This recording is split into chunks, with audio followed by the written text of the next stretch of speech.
এই সংসারের সবথেকে বড় রোগ কোনটা? কেউ বলবে মানসিক রোগ, কেউ বলবে সেই রোগ যা সর্পদংশনের ফলে হয়ে থাকে। এই সংসারে ভিন্ন ভিন্ন ধরনের রোগ আছে এবং তার সাথে ভিন্ন ভিন্ন ধরনের যন্ত্রণাও রয়েছে। এমন একটা রোগ আছে যা চোখে দেখা যায় না, যা আপনার শরীরে কোনো দাগ রেখে যায় না, কিন্তু আপনার আত্মাকে পর্যন্ত ক্ষত বিক্ষত করে, অসুস্থ করে তোলে, বিনাশ করে দেয় আপনাকে এবং তার সাথে আপনার আত্মাকেও। এই অসুখের নাম হল লালসা। লালসা, যে কর্ম সাধন করেছেন তার থেকে বেশি ফল লাভ করার আশা। লালসা, যা আজ আছে তার থেকে অনেক বেশি লাভ করার ইচ্ছে। এই ইচ্ছে এই সংসারে সবার থেকে এগিয়ে থাকার আপনাকে প্রেরণা যোগাবে, কিন্তু তার জন্য আপনাকে অপরাধযোগ্য কাজ করতে উৎসাহিত করবে। আপনার বন্ধু, আপনার আত্মীয়, আপনার পরিবার, এই সবার থেকে আপনি কখন দূরে চলে যাবেন আপনি বুঝতেই পারবেন না। উচিত অনুচিত কোনটা, ধর্ম অধর্ম কোনটা, সব ভুলে যাবেন আপনি। সেই জন্য মনে রাখবেন, নিজের জীবনে যদি আপনি লালসার থেকে নিজেকে দূরে রাখতে পারেন, তাহলে এর অর্থ হলো যে আপনি এই সংসারের সব থেকে বড় অসুখের ওপর বিজয় লাভ করেছেন। আসুন আমার সাথে ভালোবেসে বলুন, রাধা রাধা।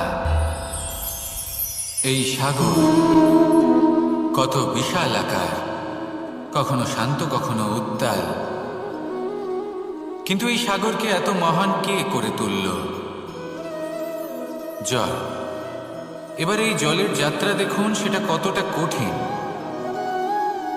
এই জল সাগরে থাকে, সূর্য ওকে এতটা উত্তপ্ত করে তোলে যে এই জল নিজের অস্তিত্ব হারিয়ে ফেলে এবং বাষ্পে পরিণত হয়ে হাওয়ায় মিলিয়ে যায়।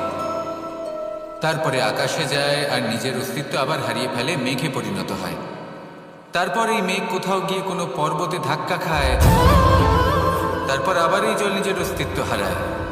তারপরে বর্ষার রূপ ধারণ করে তা বর্ষিত হয়, বা কোনো পর্বতের চূড়ায় তার শিখরে বরফের রূপ ধারণ করে। তারপরে এই বর্ষা মাটির দিকে নিজের যাত্রা শুরু করে। এবার মাটিতে ঝরে পড়া এই বর্ষা স্রোতের আকার ধারণ করে এবং আস্তে আস্তে বইতে থাকে। এই নদীর আকার ধারণ করে এবং নদী রূপে বইতে বইতে পাথরে ধাক্কা খায় বা কোনো পর্বতে ধাক্কা খায়, আর তারপর এই নদী এসে সাগরে সমাহিত হয়ে যায়। নদীর এই জল আবারও নিজের অস্তিত্ব হারিয়ে ফেলে, কিন্তু এইবার সেই জল নিজেই সাগরে পরিণত হয়। এটা আমাদের সকলের জন্য একটা শিক্ষা যে এই সংসারে জীবন এবং সময়ের হলো এক অনন্ত যাত্রা। এই সংসারে যা কিছু আছে তার সূত্রপাত কোথাও একটা হবে।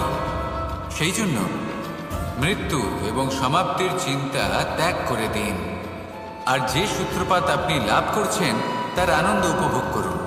ভেবে দেখুন আপনি কিভাবে শ্রেষ্ঠ কর্ম করতে পারেন যাতে এই সংসার এবং এই সমাজ, এই দুইয়ের মঙ্গল সম্ভব। আসুন আমার সাথে ভালোবেসে বলুন, রাধা রাধা।